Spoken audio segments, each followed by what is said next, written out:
ഇവര് അർഹിക്കാത്തതായിരുന്ന ഒരു പെൺകുട്ടീനെ ഇവരുടെ പ്രാർത്ഥന സഹിക്കാൻ വയ്യാതെ വരം തരണല്ലോ ദൈവം, ഇവർ അത്ര അധികം പ്രാർത്ഥിച്ച ഒരു പെൺകുട്ടി കിട്ടാൻ വേണ്ടിയിട്ട്. ചിലപ്പോൾ ഒരു ചില ഫീല് വരും, അതൊക്കെ പറഞ്ഞാൽ ഞാൻ മറ്റുള്ളവർക്ക് പേടി വരും. അങ്ങനെ ഞാൻ വീട്ടിൽ ആരോടൊന്നും പറയാറില്ല. നമ്മുടെ മനസ്സിൽ എന്ത് വരുമ്പോഴും എഴുതണം. ഞാൻ അങ്ങനെ കുറേ ഡയറികൾ കത്തിച്ചു കളഞ്ഞിട്ടുണ്ട്.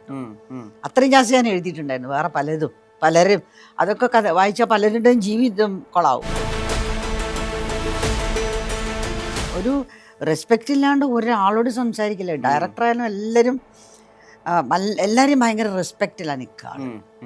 അതൊക്കെ അവൾക്ക് എവിടെ നിന്ന് ഇങ്ങനെ ഇൻബോണാന്ന് എനിക്ക് തോന്നുന്നു. ഭയങ്കര actually attachment with detachment is the Bhagavad Gita. ഞാൻ പറയാം, നിങ്ങൾ ശരി, നിങ്ങളുടെ അടുത്ത് വന്നാൽ ഞാൻ മോനിഷയുടെ അടുത്തിരിക്കണ മാതിരിയാ ആ ഫീലാണ്.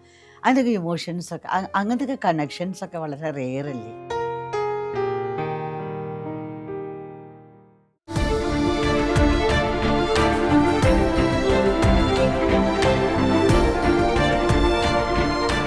Own your pride. Pride Diamond Collections by Joya Lucas, world's favorite jeweler. ഈ പുസ്തകം വായിച്ചുകൊണ്ടിരിക്കുമ്പോഴേ മനസ്സിലാവുന്നത്, ഒരു അമ്മ മകളെ പറ്റി എഴുതിയതിനേക്കാൾ കൂടുതൽ രണ്ട് കൂട്ടുകാരികൾ, ഒരു കൂട്ടുകാരി മറ്റൊരു കൂട്ടുകാരികളുടെ ഒപ്പം ഉണ്ടായിരുന്ന ഏറ്റവും നല്ല നിമിഷങ്ങളും യാത്രയപ്പിനെ പറ്റിയിട്ടൊക്കെ സംസാരിക്കുന്നതായിട്ടാണ്. ആളുകൾ തെറ്റിദ്ധരിച്ചിട്ടുണ്ടോ നിങ്ങൾ അമ്മയും മകളും അല്ല, രണ്ട് കൂട്ടുകാരികൾ തന്നെയാണ്? ആദ്യത്തെ കാലങ്ങളിലൊക്കെ അന്ന് സത്യം പറയുകയാണെങ്കിൽ, ഇപ്പോൾ ഞാൻ മോനിഷയുടെ കൂടെ എൻ്റെ പഴയ ഫോട്ടോകൾ കാണുമ്പോഴാണ് ഞാൻ സത്യം പറഞ്ഞ ആൾക്കാർക്ക് വിശ്വസിക്കില്ല, ഞാൻ പള്ളു പറയാമെന്ന് വിചാരിക്കും. ഇപ്പോഴാണ് എനിക്ക് ഇങ്ങനെ തോന്നുന്നത്, എനിക്ക് ഇത്ര ചെറുപ്പമായിരുന്നു മോശമില്ലല്ലോ, അത്ര ചെറുപ്പക്കാരിയായിരുന്നല്ലേ, കൊള്ളാലോ, ഇങ്ങനെയൊക്കെ ഞാൻ ഈ വയസ്സുകാലത്തും എനിക്ക് തോന്നും, അപ്പോൾ ഇത്ര ചെറുപ്പമായിരുന്നു എനിക്ക് മോളെ കൂടെയൊക്കെ നടക്കുമ്പോൾ. കാരണം അവളെപ്പോഴും പറയും, അമ്മ കുറച്ച് വിട്ട് നടന്നാൽ മതി കേട്ടോ എന്നറിയാം. എന്താ എല്ലാവരും വിചാരിക്കും അമ്മയാണ് ഹീറോയിൻ എന്നൊക്കെ, അങ്ങനെ കളിയൊക്കെ അവള്. ഞാൻ മിണ്ടായിരിക്കും, നീ തന്നെയാണ് എന്താ അല്ല, എന്നാലും അമ്മ എനിക്ക് എൻ്റെ അമ്മയെന്ന് പറയണ്ടേ. നമ്മൾ എല്ലാവർക്കും അറിയാം ഞാൻ നിൻ്റെ അമ്മയാണ്. അങ്ങനെ ഇപ്പോൾ ചോദിച്ചപ്പോഴെനിക്കത് പെട്ടെന്ന് ട്രിഗർ ചെയ്താണ്. ഈ ചോദ്യത്തിന് കിട്ടിയ ആൻസർ ഇപ്പോൾ അതാണ് ഞാൻ ഇപ്പോഴാണ് റിയലൈസ് ചെയ്യുന്നത്. ഈ കമലദളത്തിന്റെ കഥ അറിയില്ല മോനിഷയ്ക്ക് എന്താണ് സന്ദർഭം പറഞ്ഞു കൊടുക്കുമ്പോൾ അഭിനയിക്കുന്ന? കാരണം ചില കോംപ്ലക്സ് ആയിട്ടുള്ള സിറ്റുവേഷൻസ് ഉണ്ടല്ലോ. ഒരേ സമയം ഒരാളോട് ആരാധന തോന്നുന്നുണ്ട്, അത് പതുക്കെ പ്രണയത്തിലേക്ക് മാറുന്നുണ്ട്, ആദ്യം ഉൾക്കൊള്ളാൻ പറ്റാത്ത അവസ്ഥയുണ്ട്. അതൊരു ആർക്കാണല്ലോ, ക്യാരക്ടർ ആർക്ക് പൂർണ്ണമാണല്ലോ മോനിഷയുടെ ക്യാരക്ടറിന്. അത് കഥ അറിയാതെ എങ്ങനെ അവർ ഉള്ളിലേക്ക് എടുത്ത് അഭിനയിച്ചു എന്നുള്ളത് അത്ഭുതമാണ്. അതെനിക്കൊരു അത്ഭുതമാണ്. കാരണം എനിക്കും അറിയില്ലായിരുന്നു കഥ. ആ സമയത്ത് അവർ പറഞ്ഞോളൂ, ബ്രീഫായിട്ട് പറഞ്ഞോളൂ, ഇത്ര കേട്ടാൽ മതി, അന്നൊരു മട്ടിലാണ് അവർ. അപ്പോൾ മതി, ഇവളപ്പോൾ ഒരു പടി മേലെ, ഓക്കെ ബല്ലേ മതി. അവർക്ക് ഒരു റെസ്പെക്റ്റ് ഇല്ലാണ്ട് ഒരാളോട് സംസാരിക്കില്ല. ഡയറക്ടറായാലും എല്ലാവരും ഭയങ്കര റെസ്പെക്റ്റിലാണ് നിൽക്കുക. അതൊക്കെ അവൾക്ക് എവിടെ നിന്ന് ഇങ്ങനെ ഇൻബോണാന്ന് എനിക്ക് തോന്നുന്നു. കുറേ നമ്മുടെ വീടുകളിലും നമ്മളെ വീട്ടിലും ഒക്കെ അങ്ങനെയൊക്കെ തന്നെ അവർ കാണാനുണ്ടാവുക. അമ്മമാരായാലും എല്ലാവരോടും സ്നേഹമുണ്ട്, അവർക്കൊക്കെ വാത്സല്യമുണ്ട്, എന്നാൽ ഒരു പടി അപ്പുറം അവർ സംസാരിക്കുക, ബിഹേവ് ചെയ്യുക ഭയങ്കര. അതെ, actually attachment with detachment is the Bhagavad Gita അല്ലേ? അതല്ലേ, അതാണ് ശരിയായിട്ടുള്ള വേദാന്തം, അതാണ് ശരിയായിട്ടുള്ള നമുക്ക് വേണ്ടത്. താമര ഇലയിലെ വെള്ളം പോലെ ഇരിക്കണം എന്നല്ലേ പറയാ? അതെ. അപ്പോൾ അതൊക്കെയാണ് കമലദളത്തിൽ എനിക്ക് തന്നെ തോന്നി. എനിക്ക് പക്ഷെ മോനിഷയുടെ അഭിനയിക്കണത് എന്താണെന്നോ അതൊന്നും വിലയിരുത്താനോ അതൊന്നും എനിക്ക് തോന്നിയിരുന്നില്ല അന്ന്. ഞാൻ ഇടപെടില്ല. കാരണം ഞാൻ എവിടെ എന്നാ അമ്മ അഭിനയിച്ചോളൂ പറയാ, ഞാൻ കേൾക്കണ്ടേ? പറയാണ്ടെങ്കിൽ പറയും, അത് അച്ഛൻ്റെ മോളല്ല, അതെനിക്ക് നന്നായിട്ടറിയാം, പറയും. അപ്പം ഞാൻ എന്തിനാ അത് പിന്നെ പറയാം, ഒക്കെ അറിയാം.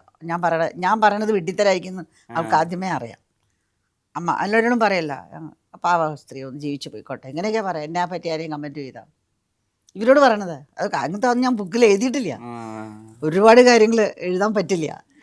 ഇപ്പം ഇതിനകത്ത് 1-2 സ്ഥലങ്ങളിൽ സ്മിത പാട്ടീലിനെ പറ്റിയിട്ടുള്ള മെൻഷൻസ് ഉണ്ട്. ഇവർ തമ്മിൽ വലിയ സാമ്യമുണ്ട് ഇൻ ടേംസ് ഓഫ് ആക്ടിങ്, അല്ലെങ്കിൽ ഇൻ ടേംസ് ഓഫ് രണ്ടുപേരും ലൈഫിൽ എടുക്കുന്ന വിധം, മേക്കപ്പിനെ രണ്ടുപേരും കാണുന്നത്, ഇതൊക്കെ അവർ വളരെ സാമ്യമുണ്ട്.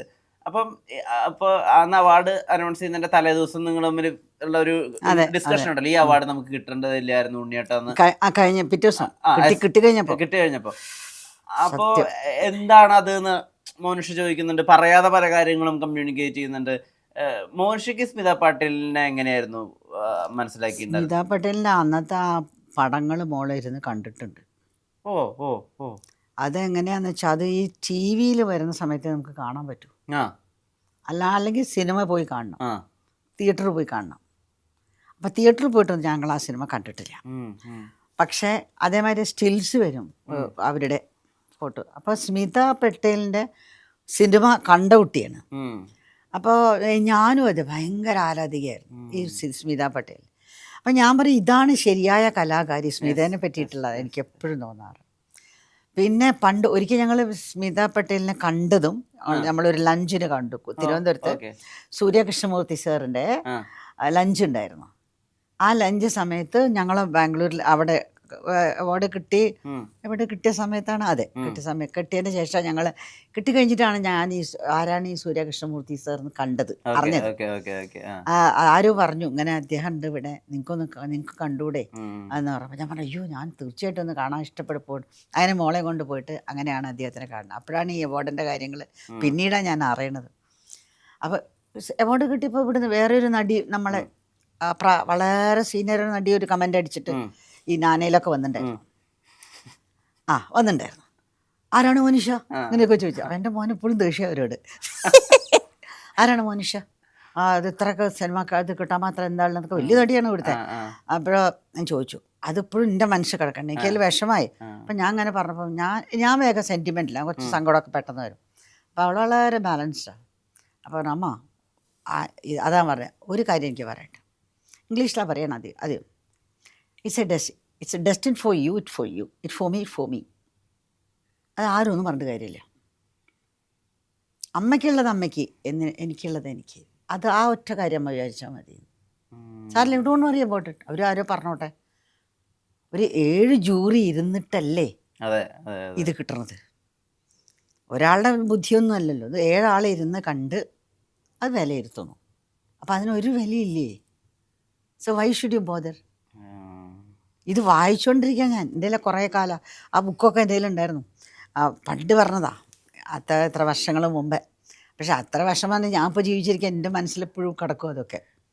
കാരണം ഐ വാസ് ടോട്ടലി ഡെഡിക്കേറ്റഡ്. ഒരു ഡിവോഷനായിരുന്നു എനിക്ക് മോനിഷ എന്ന് മകളെന്ന് പറഞ്ഞാൽ. അങ്ങനെ ഒരു ഇതായിരുന്നു. അത്രയും ക്ലോസ് ആസ് ഫ്രണ്ട്സുമാണ് ഞങ്ങൾ. പറയാത്തതൊന്നുമില്ല. ഒരു സബ്ജക്റ്റ് ഞങ്ങൾ തമ്മിൽ മറച്ച് വെച്ചിട്ടില്ല. ഈ മോനിഷയ്ക്ക് അവയറായിരുന്നു മോനിഷയെ പറ്റിയിട്ട് ആളുകൾ, മോനിഷനെ പല നടന്മാരോട് പെയറപ്പ് ചെയ്തിട്ട് ആളുകൾ പറയുമായിരുന്നല്ലോ, ഇവരുടെ കൂടെ മോനിഷ ഭയങ്കര രസമാണ്, ഇവരുടെ കൂടെ. മോനിഷയ്ക്ക് ഇതിനെ പറ്റിയിട്ടുള്ള റൂമേഴ്സിനെ പറ്റിയിട്ടും ഇതിനെ പറ്റിയിട്ടുള്ള ആളുകളുടെ ഫാൻറ്റസീസിനെ പറ്റിയിട്ടൊക്കെ അവയറായിരുന്നു. മോനിഷയ്ക്ക് ഇതൊക്കെ വേറെ ഉണ്ടാവുള്ളൂ. പറയാം ബിന്ദാസ് മിണ്ടാണ്ടിരിക്കുന്നു, അത്രേ ഉള്ളൂ. ഒരു വാക്ക് ബിന്ദാസ് അമ്മ സാരില്ല പൊട്ടിച്ചിരിക്കും. ആര് പറഞ്ഞ അയ്യോ അവനെങ്ങാനും കേട്ടപ്പോൾ തൂങ്ങിച്ചതുണ്ടാവും കേട്ടോ അതൊക്കെ. അങ്ങനെയൊക്കെ എന്നോട് ഹി വിൽ ഹാങ്. അത് ആ ഭാഷയുടെ കുറേ സ്ലാങ് ഉണ്ട് പിള്ളേരുടെ.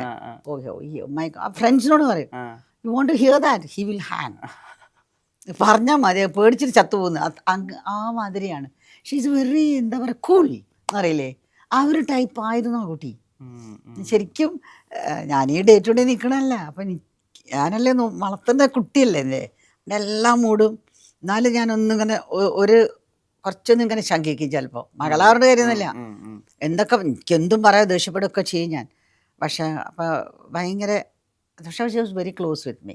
ഫിലിം മേക്കിങ്ങിനോടും വല്ലാത്തൊരു ഭ്രമം ചെറിയ പ്രായത്തിൽ. ഫിലിം മേക്കിംഗ് അല്ല, ക്യാമറ സോറി സിനിമാറ്റോഗ്രഫിയോട് ഒരു ഭ്രമം. അതെ, എന്നോട് എനിക്ക് ബിഹൈൻഡ് ഞാൻ ഇനി മുതൽക്ക് ബിഹൈൻഡ് ദ സ്ക്രീനാണ്. അപ്പോൾ ഞാൻ behind camera, not in front of camera. That's what I want to do. അതെപ്പോഴും പറയാം. പിന്നെ ചൈൽഡ് സൈക്കോളജി പഠിക്കുക, ഇത് രണ്ടുമായിരുന്ന വലിയ ആഗ്രഹം. പിന്നെ MTകളോട് പറഞ്ഞു വെച്ചിരിക്കുന്ന ഒരു 5 ഏക്കർ സ്ഥലം മേടിക്കാം, മുഴുവൻ നമുക്ക് ഫെൻസ് ചെയ്യാം, കുറേ പട്ടികളെ വളർത്തുക, എല്ലാ സ്ട്രേ ഡോഗ്സിനെ കൊണ്ടുവന്ന് അവർക്ക് ഭക്ഷണം കൊടുക്കുക, അവർക്ക് നല്ല റൂംസൊക്കെ ഉണ്ടാക്കുക, നല്ല ഡിസ്റ്റിൽ വാട്ടർ മാത്രം വെള്ളം കൊടുക്കുക. അങ്ങനത്തെയൊക്കെ ആയിരുന്നു ആഗ്രഹം. അവർ രണ്ടുപേരും പ്ലാൻ ചെയ്തതായിരുന്നു അത്. അപ്പോൾ ചുറ്റോട് ചുറ്റും എന്ത് വെക്കണം, എന്ത് വേലി കെട്ടണം ഒക്കെ അങ്ങനെയൊക്കെ. പക്ഷെ കുറേ സ്ഥലം വേണം. പട്ടികളാണ്, അത് ഓർക്കണം. ആ, പട്ടികളെ ഭ്രാന്താണ്, പട്ടി ഭ്രാന്താണ് ഞാൻ എഴുതിയത്. അത് ആ മോളെ പറ്റി പറയുമ്പോൾ അയ്യോ രസകരമായിരുന്നു. പക്ഷേ കേട്ടോ ഒരു കാര്യം, മൈ ഗോൾഡൻ ഇയേഴ്സ് എന്ന് പറയാം. ഇവന്റ്ഫുൾ ആയിരുന്നു. ഇവൻ കൂടെ ഒരു ദിവസം ഞങ്ങളുടെ വീട്ടിൽ തന്നെ വന്നാൽ ഒരു സിനിമ എടുക്കാൻ മാത്രം ഉണ്ടാവും. അത്ര തമാശയാണ് അവിടെ. തമാശയാണ്, അതേ സമയത്ത് വാശിയാണ്, അതേ വശം പെർട്ടിക്കുലറാണ്. രാവിലെ എന്നതേ കഴിക്കുമെന്നാൽ എന്നതേ കഴിക്കൂ. അന്ന് കാലത്തെ 90കളിൽ ഇപ്പോൾ ഇന്ന രീതിയിലാണ് ഞാൻ എൻ്റെ ഫുഡിനെ സ്ട്രക്ചർ ചെയ്തിട്ടുള്ള. ഞാൻ രാത്രി സാലഡേ കഴിക്കൂ, ഞാൻ ഇന്ന കാര്യങ്ങൾ കൊണ്ട് നോൺ വെജ് ഒഴിവാക്കുകയാണ്, ഇതൊക്കെ കമ്മ്യൂണിക്കേറ്റ് ചെയ്യുന്നുണ്ടല്ലോ. അപ്പൊ അന്ന് എനിക്ക് അറിയില്ല എത്രത്തോളം ആളുകൾ രാത്രി സാലഡ് കഴിക്കാം, രാത്രി നമ്മൾ അധികം ഗട്ടിന് ജോലി കൊടുക്കരുത്. ഇതൊക്കെ മനുഷ്യക്ക് എവിടുന്ന മനസ്സിലാക്കിയിരുന്നത്? അന്നിപ്പോ ഇന്റർനെറ്റും അല്ലെങ്കിൽ ചാറ്റ് GPT യൂട്യൂബേഴ്സ് ഒന്നും ഇല്ലല്ലോ. അത് ഈ പലത് വായനക്കും പിന്നെ അന്ന് കുറേ മാഗസീൻസൊക്കെ ഉണ്ടല്ലോ, ഫെമിന അങ്ങനത്തെ മാഗസീൻസൊക്കെ കുറേ ഉണ്ടല്ലോ. അപ്പോൾ കുറേയൊക്കെ മാഗസീൻസ് മനസ്സിലാക്കിയതായിരിക്കും.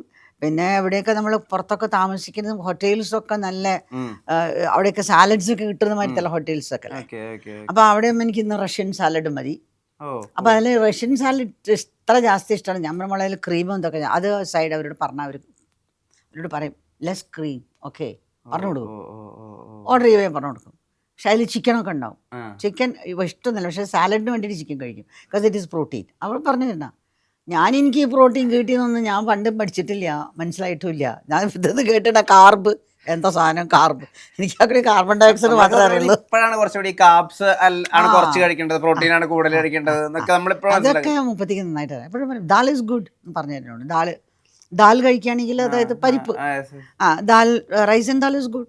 അത് കുറച്ച് റൈസ് കുറച്ചാൽ മതി, അതാണ്. പിന്നെ ഒരു ചോക്ലേറ്റ് ബാർ തിന്നു കഴിഞ്ഞാൽ ആ വീട് മുഴുവൻ കിടന്ന് ഓടും, നല്ല പിന്നെ കാലറി കൂടി എന്ന് പറഞ്ഞിട്ട്. എവിടെയോ ഓടണ, പുറത്തേക്കൊന്നും ഓടാൻ പറ്റില്ല, വീട്ടിൻ്റെ ഉള്ളിൽ അങ്ങോട്ട് ഓടുക, കോണി ഇറങ്ങാൻ അങ്ങോട്ട് ഓടുക, അവിടേക്കോട് ഇതന്നെ ഓടുക. അത് ഐ ഏറ്റ് സം ചോക്ലേറ്റ് എന്ന് പറയും. ഒരു 5 സ്റ്റാർ ഒരു ബാർ കഴിച്ചാൽ പിന്നെ ഓട്ടാ. ദുബായിൽ പോയാലും അവിടെ പോയാൽ നല്ല ചോക്ലേറ്റ്സ് കിട്ടും. മകൻ ഏട്ടൻ്റെ അടുത്ത് അവിടെ കാണാൻ ആ വില്ലയിൽ മുഴുവൻ കിടന്ന് ഓടുന്നുണ്ടാവും, ഭയങ്കര ഓട്ടം. എന്താ വെച്ചാൽ ഒരു 8 ചോക്ലേറ്റ്. നമ്മൾ നീ എന്തിനും പിന്നെ കഴിക്കുന്നത്, ഇറ്റ്സ് വെരി ടേസ്റ്റിനോ. അപ്പം അത് ഒഴിവാക്കണം എന്നല്ല അവൾ പറയണത്, അതിനൊരു പ്രതിവിധി കണ്ടുപിടിക്കണം. അങ്ങനെയായിരുന്നു. ഡ്രസ്സിങ്ങിൻ്റെ കാര്യത്തിലായാലും മേക്കപ്പിൻ്റെ കാര്യത്തിലായാലും ഒക്കെ അതിലൊക്കെ മിടിക്കുകയായിരുന്നു. ഒരു പക്ഷേ കുറേ കൂടി കാലം ഉണ്ടായിരുന്നെങ്കിൽ the face of Indian cinema എന്നൊക്കെ നമുക്ക് വിളിക്കാവുന്ന ഒരാളായി മാറുമായിരുന്നു. ഒക്കെ നമുക്കറിയില്ല, നമ്മുടെ തലയിലെഴുത്ത് ആയിരുന്നു. She is A good artist, great artist indeed. നല്ല ആർട്ടിസ്റ്റാണ്. ഞാനിങ്ങനെ മോനിഷയൊക്കെ പോയതിൻ്റെ ശേഷമാണ് ഞാൻ കുറേ ഞാൻ സിനിമയൊന്നും കാണാൻ ഞങ്ങൾക്ക് ധൈര്യം ഉണ്ടായിരുന്നില്ല. പക്ഷേ ഇപ്പോൾ ഞാൻ കുറച്ചേരുന്ന് കാണുമ്പോഴാണ് ഞാൻ മനസ്സിലാക്കണം, oh she was a good actress അല്ലേന്ന്. ഇപ്പോൾ എനിക്ക് തോന്നുന്നു എന്ത് ഭംഗിയായിട്ട് അഭിനയിച്ചിരിക്കണേ, കൊള്ളാലോ അങ്ങനെയൊക്കെ. അപ്പോൾ ഈ വിനീതും മനോജും വളരെ ക്ലോസ് ആയിട്ടുള്ളൊരു കുട്ടിയാണ്. മനോജും ഒക്കെ ഇങ്ങനെ ചിരിക്കുമല്ലോ. അപ്പോൾ ഇവരൊക്കെ ഇരുന്നിങ്ങനെ ഭയങ്കര ചിരി, ഇങ്ങനെ അട്ടഹസിക്കുന്ന ചിരി കേൾക്കാം. എവിടെയൊക്കെയാണ് ഷോട്ടിലുണ്ടെങ്കിലും ഭയങ്കര ചിരിയാണ് അങ്ങനെ. അപ്പോൾ ഞാൻ ഒരു മനോജും വിനീതും ചിരിക്കണാണ്ട്. അപ്പോൾ എനിക്ക് ഞാൻ എപ്പോഴും അവർ അടുത്താണ് പോയിരിക്കുക. എവിടെ സഭയിൽ പോകുമ്പോഴും ഇവർക്ക് ഈ പിള്ളേരെ കൂടെ ഞാനിരിക്കുക. അവർ വലിയ ആൾക്കാരൊക്കെ ആയി, എനിക്ക് ഇന്നലെ ഒരു പിള്ളേരാണ്. അപ്പോൾ മനോജും വിനീതായിരിക്കും. ഞാൻ എല്ലാ അമ്മ മീറ്റിങ്ങിനൊക്കെ പോകുമ്പോൾ ആദ്യമൊക്കെ അവരെ ഇങ്ങനെ വരൂ അറിയവർ. അപ്പം ഞാൻ ഓടിപ്പോയിട്ട് അവിടെ പോയിട്ടിരിക്കും. അവിടെ ഞങ്ങൾ ഫോട്ടോ എടുക്കും, മാൻഡേറ്ററി ആയിട്ട് ഫോട്ടോ എടുക്കും എല്ലാ പ്രാവശ്യവും 3 ആളും കൂടി. ഞാൻ പറയും നിങ്ങൾ ചിരി നിങ്ങളുടെ അടുത്ത് വന്നാൽ ഞാൻ മോനിഷയുടെ അടുത്തിരിക്കണ മാതിരിയാണ്, ആ ഫീലാണ്. അതിൻ്റെയൊക്കെ ഇമോഷൻസൊക്കെ അങ്ങനത്തെ കണക്ഷൻസൊക്കെ വളരെ റെയറല്ലേ. ഇതൊക്കെ എന്തോ ഒരു ജന്മത്തിലെ അപ്പോഴാണ് ഇതൊക്കെ വിശ്വാസം വരിക. ഏതോ പൂർവ്വജന്മത്തിലെ ബന്ധങ്ങളും കർമ്മങ്ങളും, സഞ്ചിത കർമ്മം അല്ലേ, നമ്മളൊരു സഞ്ചിയിൽ കൊണ്ടുവരുന്നതല്ലേ ഈ സംഭവം. അങ്ങനെ പിന്നെ അവിടെ അങ്ങോട്ട് ഇതിൻ്റെ ലാസ്റ്റത്തെ കുറച്ച് ചാപ്റ്റേഴ്സ് അത് കുറച്ച് ഡീപ്പാണ്, ഇത്തിരി ഡിസ്റ്റർബിങ്ങുമാണ്. ഈ ഇനി എവിടെയെങ്കിലുമൊക്കെ എൻ്റെ മക്കളുണ്ടാവുമോ, എനിക്ക് അവരെ തിരിച്ചു കിട്ടുമോ എന്ന് അന്വേഷിച്ചിട്ട് അമ്മ ഇങ്ങനെ നടക്കുന്ന ആളുകളെ മീറ്റ് ചെയ്യുന്നത്, കാണുന്ന ഇല്യൂഷൻസ്, കാണുന്ന സ്വപ്നങ്ങൾ, ആ സ്വപ്നങ്ങളിൽ ചിലത് സത്യമാവുന്നത്, ശരിക്കും വളരെ ത്രില്ലിംഗ് ആണ്. എന്നാൽ പക്ഷെ ഇത് നടന്ന കാര്യമാണല്ലോ അല്ലെങ്കിൽ ഒരാൾക്ക് പറ്റിയതാണല്ലോ എന്ന് ആലോചിക്കുമ്പോൾ അത്ര സുഖകരവുമല്ല. ഇതിനകത്ത് ഈ ഒരു വയസ്സായിട്ടുള്ള കണ്ണ് കാണാത്തൊരു സ്ത്രീയുടെ അടുത്തേക്ക് പോകുമ്പോൾ അവൾ സുരക്ഷിതമായ സ്ഥലത്താണ് എന്നുള്ള മറുപടി കിട്ടിയ സമയം, ആ സമയത്തൊക്കെ മാനസികമായിട്ട് അമ്മ ഓക്കെ ആയിരുന്നു? മാനസികമായിട്ട് ഞാൻ നല്ല ബാലൻസ് ഉള്ളതുകൊണ്ടാണല്ലോ ഇതിന് പോണത്. ഭ്രാന്ത് പിടിച്ച ഓട്ടമായിരുന്നില്ല എനിക്ക്. എനിക്ക് ഇതിനൊരു ക്ലാരിറ്റി ഉണ്ടായിരുന്നു, നല്ല ക്ലാരിറ്റി. അതുകൊണ്ടല്ലേ ഇത്ര ഓർത്തെടുത്ത് ചെയ്യാനും പറയാം. എനിക്ക് ആ ഓരോ സീൻ ഇപ്പോഴും ഓർമ്മയുണ്ട്, ഫ്രഷാണ്. അപ്പം ഞാൻ ഇന്നലെ പോയ മാതിരിയുണ്ട്. അത് ഞാൻ മാനസികമായി ആയിട്ട് ഞാൻ എന്നെ അങ്ങനെ വാർത്തെടുത്ത് വെച്ചിരിക്കല്ലേ. ഇതിൻ്റെ എന്താണ് ഇതിൻ്റെ പിന്നെ ഒരു അമ്മ എന്നുള്ള മട്ടിലും ഒരു അമ്മയോ ഒരു സ്നേഹിതയോ എന്തൊക്കെ ഞങ്ങൾ അത്ര തമ്മിൽ ചെവിയിൽ സ്വകാര്യം പറയണതാണ് അമ്മയും മോളും. നമ്മളെ പറ്റി ഒരാളെ പറ്റി നമുക്ക് ഇത് കമൻറ്റ് ചെയ്യണമെങ്കിൽ അവൾ എന്നോട് പറയും, ഞാനും പറയും. എന്നിട്ട് ഞങ്ങൾ ഇത് ചിരിക്കും. അങ്ങനെ കുറച്ച് മഹാപങ്ങളൊക്കെ ചെയ്തിട്ടുണ്ട്. അപ്പം എനിക്ക് നല്ല ഓർമ്മ. എനിക്കല്ലാണ്ട് ഒരു ഒരു ഇല്യൂഷൻ അങ്ങനെയൊന്നുമില്ല. I was very clear. അപ്പോൾ എന്നെ കൂടെ എനിക്ക് കൊണ്ടുവന്ന ഒരു കന്നഡക്കാരായിരുന്നു. കൊണ്ടുവരുന്നവർക്ക് അറിയാലോ, അവർക്കും വളരെ ക്ലാരിറ്റി ഉള്ള ആൾക്കാരാണ്. ഒന്നിൻ്റെ പിന്നാലെ പോകുന്ന ആൾക്കാരല്ല. ഇപ്പം മനീഷയുടെ ഞാൻ ഒരു ഗുജറാത്തി അത് ഞാൻ എഴുതിയിട്ടില്ലേ, അത് ശരിക്കും നടന്ന സംഭവമല്ലേ. അതൊക്കെ ഞാൻ തന്നെ, എനിക്കും കുറച്ചൊരു ഇതുണ്ടായിരുന്നു, സത്യമാണോ ശരിയാണോ നോക്കാല, അങ്ങനെയായിരുന്നു എനിക്കും ഉണ്ടായിരുന്നത്. ഒരു ചെറിയ ക്രിട്ടിക്കലായിട്ടാണ് ഞാൻ പോയിരുന്നത് അവിടെയൊക്കെ. എത്രത്തോളം ഒരു ചെറിയൊരു പരീക്ഷണം, അവരെ പരീക്ഷിക്കാം എന്ന ഒരു ചെറിയ ദുർബുദ്ധി കൂടി ഉള്ളിലുണ്ടായിരുന്നു ചെല്ലുമ്പോൾ.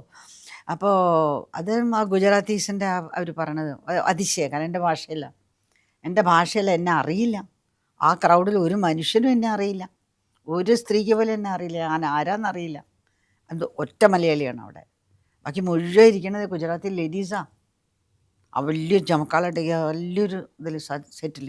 പ്രേക്ഷകർക്ക് വേണ്ടി ആ ഒരു സംഭവം ഒന്ന് വിവരിച്ചു കൊടുക്കും. ഏതാ ഈ സംഭവം ഒന്ന് വിവരിച്ചു കൊടുക്കും. ഇതോ? ഇതെങ്ങനെയാന്ന് വെച്ചാൽ മനീഷയുടെ ഫ്രണ്ടാണ്, വളരെ ക്ലോസ് ഫ്രണ്ടാണ് റൂപ്പൽ. അത് പിന്നെ ഗുജറാത്തി കുട്ടിയാണ്. അപ്പം അവളെ അമ്മ ഞങ്ങളൊക്കെ ആയിട്ട് ഇങ്ങനെ ക്ലോസ് ആയിട്ടുള്ള നല്ല ക്ലോസ് പറഞ്ഞാൽ അവിടെ 3 സ്റ്റുഡൻസ്, 3 പിള്ളേരാണ് അവളുടെ ഫ്രണ്ട്സിന്.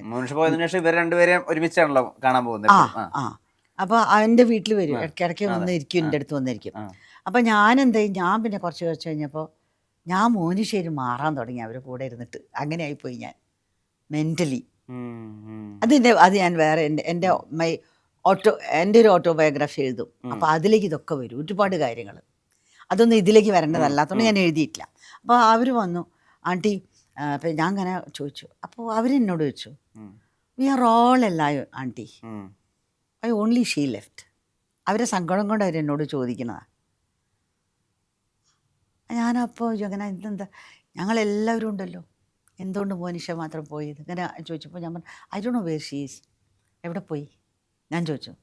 എനിക്ക് എവിടെ പോയി എങ്ങനെ അറിയണം, എനിക്കൊരു 3 ക്വസ്റ്റ്യൻ ഉണ്ട്. അപ്പോഴാണ് അവൾ പറയുന്നത്, അപ്പോൾ ആൻറ്റി കം വിത്ത് അസ്, ഞാൻ കൊണ്ടുപോയ ഒരു സ്ഥലത്ത് എന്ന് പറഞ്ഞിട്ട് എൻ്റെ വീട്ടിൽ നിന്ന് എന്നെ കുറച്ച് ബുദ്ധിമുട്ടുണ്ട് കാറിലൊക്കെ ഇരിക്കാനൊക്കെ. എനിക്ക് എന്നാലും കൊണ്ടുപോയി എനിക്കൊരു സ്ഥലമൊക്കെ ഉണ്ട്, ഞാൻ അവിടെ ഇരുന്നു. അപ്പോൾ അതൊരു വലിയൊരു കാർ ഷെഡാണ്. ആ കാർ ഷെഡിൻ്റെ വലിയൊരു സ്ക്രീൻ ഇട്ടിട്ട് ഇതിൻ്റെ പിന്നിൽ അവരിയ്ക്കുക. അത് ട്വിൻസാണ്. അപ്പോൾ ആ ഒരു 5 മണി വരെ, 5 മണി 5:30 ആയാൽ മാത്രമേ ആ സ്ക്രീൻ മാറ്റുള്ളൂ. സാധാരണ വലിയ സ്ക്രീനല്ലേ, അതിങ്ങനെ മാറ്റും. അപ്പോൾ 5 മണി വരെ അവർ രണ്ടുപേരും എന്തൊക്കെയോ ധ്യാനോ എന്തൊക്കെയോ ആണെന്ന് കേട്ടു. അപ്പോൾ മുമ്പിൽ ഇങ്ങനെ ഫുള്ള് ജമക്കാളം, അങ്ങനെ ജമക്കാളം എന്ന് പറഞ്ഞാൽ മനസ്സിലാവില്ലേ, നിലത്ത് പരവതാനിമാരി ഭജനയ്ക്കൊക്കെ ഇരിക്കണ മാരത്തെ അതുപോലെ ഇങ്ങനെ നിറച്ചിങ്ങനെ ഇട്ടിട്ടുണ്ട്. അതിന് മുകളിൽ എല്ലാവരും ഇരിക്കുക, എല്ലാം ഒക്കെ അവരുടെ കമ്മ്യൂണിറ്റി ലേഡീസാണ് കൂടുതൽ.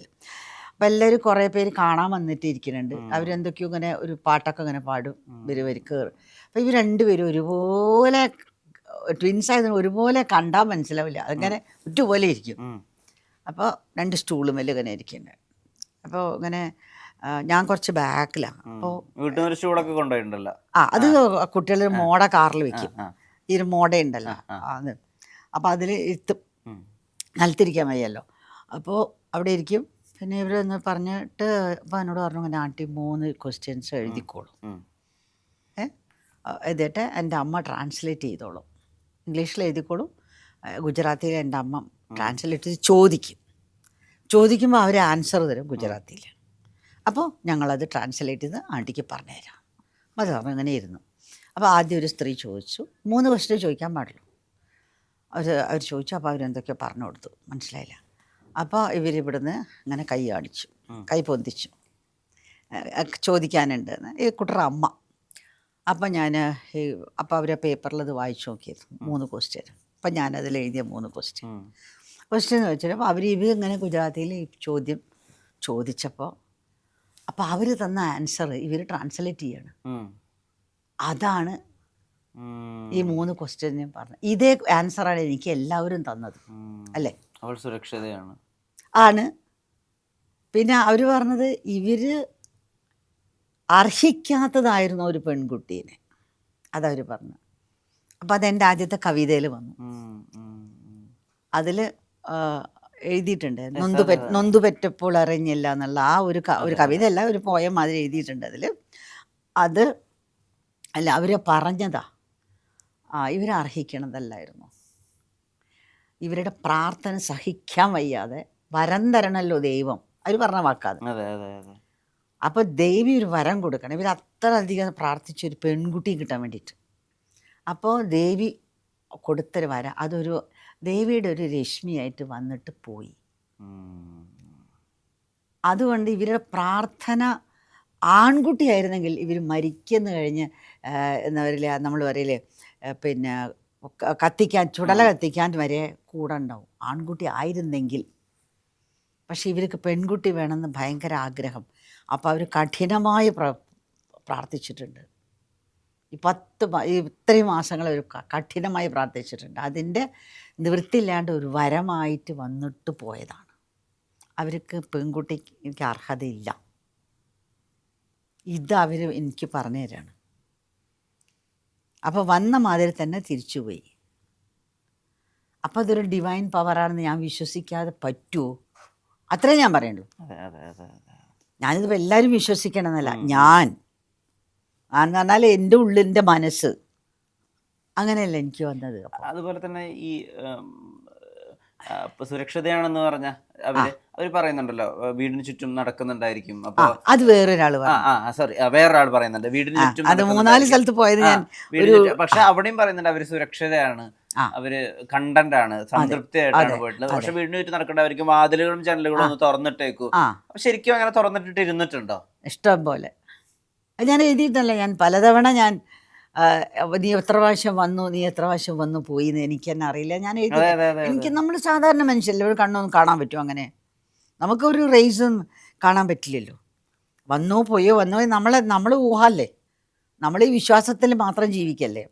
അത്ര അങ്ങനെ ഒരു പക്ഷേ ഒരു കാര്യമുണ്ട്, ചിലപ്പോൾ ചില ഫീല് വരും, ഒരു എനർജിയുടെ ഫീല് വരും. അതൊക്കെ പറഞ്ഞാൽ ഞാൻ മറ്റുള്ളവർക്ക് പേടി വരും. കാരണം ഞാൻ വീട്ടിൽ ആരോടൊന്നും പറയാറില്ല. ഒരു എനർജി ലെവൽ ഉണ്ടെന്ന് എന്നും എനിക്ക് വിശ്വാസം. ആത്മാവിനെ അറിയാൻ സാധിക്കാറുണ്ട്. അതൊക്കെ ഒരു വേറെ സബ്ജക്റ്റ് അല്ലേ. അത് ആത്മാക്കളെയും അത് വേറെ സബ്ജക്റ്റ്, അതൊന്നും തുറക്കാൻ പറ്റില്ലല്ലോ, അങ്ങനത്തെ ഒരു സബ്ജക്റ്റ് അല്ലേ. പക്ഷെ അതൊരു ബലമായിട്ട് ഞാൻ എടുത്തു. അതെനിക്ക് ശക്തി തരാ ചെയ്ത്. അപ്പം ഞാൻ അതിനെ പൊലിപ്പിച്ചിങ്ങനെ അല്ല നടക്കുകയല്ല ചെയ്ത്, ഞാനതൊരു ശക്തി ഏറ്റെടുത്തു. അതിനൊരു മാജിക്കിന്റെ എലമെന്റിലേക്കൊന്നും കൊണ്ടുവരാതെ കംപ്ലീറ്റ്ലി കോൺഫിഡൻസ് ആയിട്ട് ബിൽഡ് ചെയ്യാൻ അത് ഞാനൊരു പ്രാക്ടിക്കലാക്കി. ആക്സെപ്റ്റഡ്, നമ്മൾ പറയില്ലേ ആക്സെപ്റ്റ് ചെയ്യുന്നത്, എന്താ പറയുക, സ്വീകരിക്കുക. ആക്സെപ്റ്റഡ് എന്ന് പറയുമ്പോൾ, ആക്സെപ്റ്റ് എന്നുള്ള മലയാളം പറയുമ്പോൾ നമ്മളതിനെ ഉൾക്കൊള്ളുക, അങ്ങനെ ഉൾക്കൊണ്ട്. അപ്പോൾ അതാണ് ഞാൻ കൺവേർട്ട് ചെയ്തിട്ടാണ് ഞാൻ എൻ്റെ ഒരു പോസിറ്റീവ് എനർജി ആയിട്ട് മാറ്റിയിട്ടാണ് ഈ വയസ്സിൽ ഇപ്പോൾ നിങ്ങളുടെയൊക്കെ മുമ്പിൽ വന്നിരിക്കുന്നത്. ഈ പുസ്തകം എഴുതി തീർന്നിട്ട് അതുവരെ ഞാൻ പറയാം, ഇതിൽ ഒരുപാട് അത് തന്നെ. വേറൊരു ബുക്ക് ഞാൻ എഴുതുന്നുണ്ട് വെച്ചാൽ ഹൗ ഐ റോട്ട് മനീഷാസ് ബുക്ക്. 32 കൊല്ലമായിട്ട് ആദ്യത്തെ മുമ്പിലുള്ള കവിത 93 നവംബറിൽ എഴുതിയതാണ്, മിഡ് നൈറ്റിൽ. അതായത് ഒരു വർഷം തികയണതിന് മുമ്പേ. അതാണ് ഓർമ്മയായി തീർന്നൊരൻ പൈതലേ എന്നുള്ള ആ ഒരു പാട്ട്.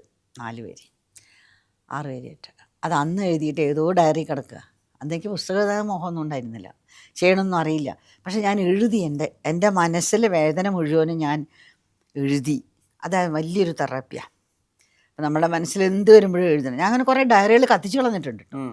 അത്രയും ജാസ്തി ഞാൻ എഴുതിയിട്ടുണ്ടായിരുന്നു, വേറെ പലരും അതൊക്കെ വായിച്ചാൽ പലരുടെയും ജീവിതം കൊളാവും. അത് കാരണം അതൊക്കെ ഞാൻ കത്തിച്ച് കളഞ്ഞിട്ടുണ്ട്. എൻ്റെ വീട്ടിൽ നടക്കുന്ന സംഭവങ്ങളായാലും അതിലുണ്ട് ഇഷ്ടം പോലെ. അതൊക്കെ ഞാൻ അവസാനം തോന്നി ഇതൊക്കെ ഉപദ്രവമാവും മറ്റുള്ളവർക്ക്. അതൊന്നും അപ്പം ആലോചിക്കാൻ പറ്റില്ല. പക്ഷെ അത് എഴുതി കഴിഞ്ഞാൽ നമ്മൾ ആരോടോ പറഞ്ഞ മാതിരി സന്തോഷം, ഭഗവാനോട് പറയണ മാതിരി അങ്ങോട്ട് പറയും. അപ്പോൾ അങ്ങനെയൊക്കെ എഴുതി കഴിഞ്ഞ് പിന്നെ നമുക്ക് നല്ല ബാലൻസ് വരുമ്പോൾ വായിച്ചു നോക്കുമ്പോൾ മൈ ഗോഡ്, ഇത് എഴുതിയത് അബദ്ധമല്ലേ എന്നിട്ട് അത് കളയാം. അങ്ങനെ കുറേ 3-4 ഡയറി കളഞ്ഞിട്ടുണ്ട്. അത് പിന്നെ അത് അപകടമാണ്. അതിപ്പോൾ വായിച്ചു നോക്കിയിരുന്നെങ്കിൽ ഉണ്ടല്ലോ, ഇപ്പോഴൊക്കെ നോക്കിയിരുന്നെങ്കിൽ എനിക്ക് ബ്ലാക്ക് മെയിൽ ചെയ്യായിരുന്നു. തമാശ പറയാം, തമാശ വേണ്ട മനുഷ്യന്.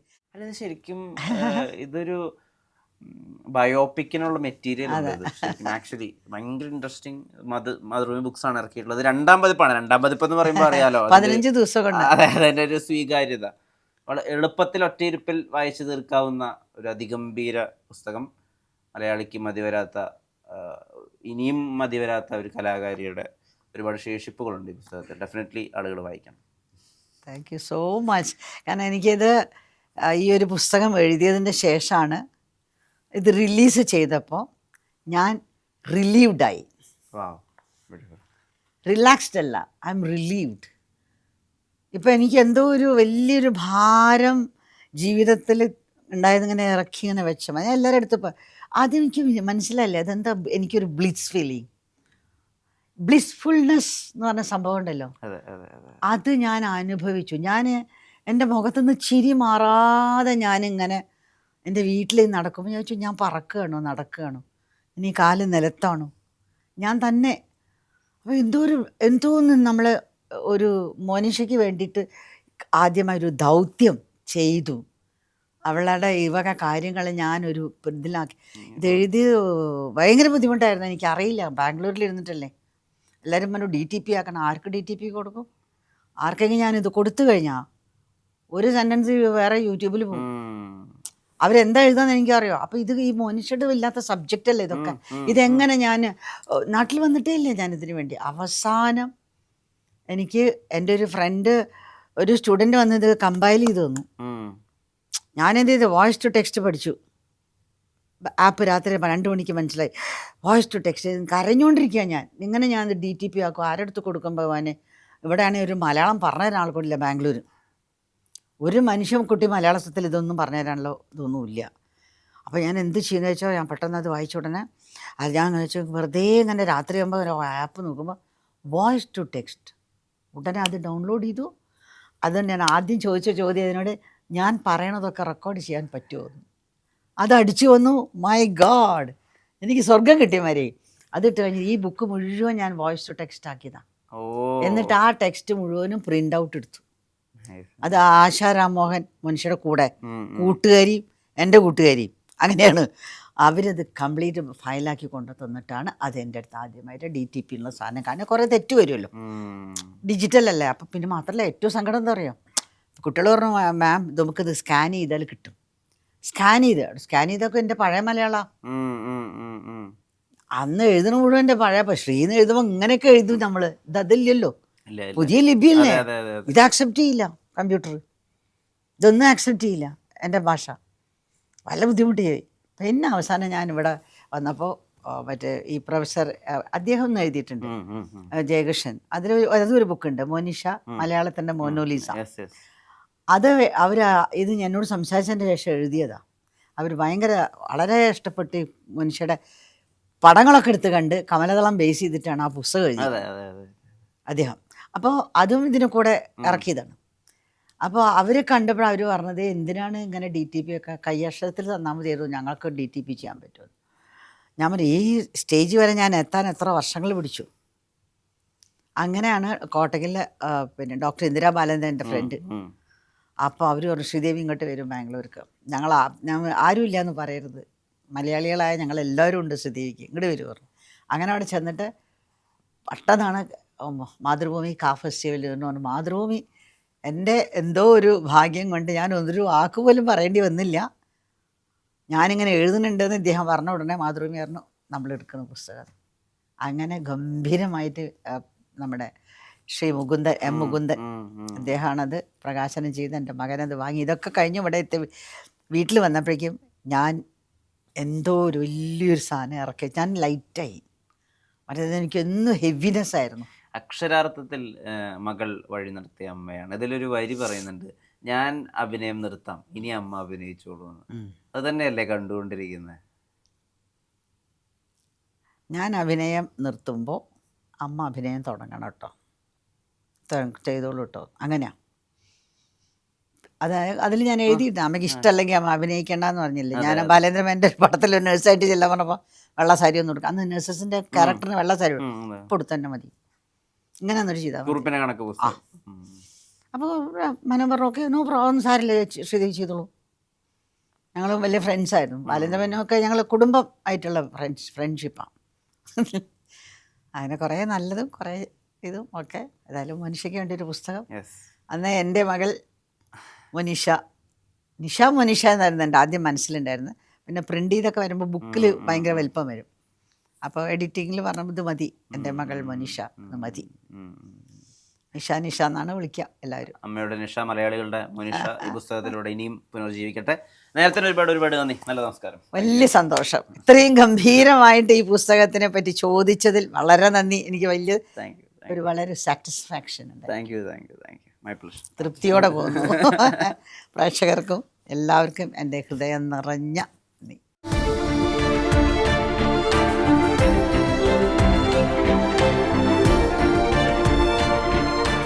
Own your pride. Pride Diamond Collections by Joya Lucas, world's favorite jeweler.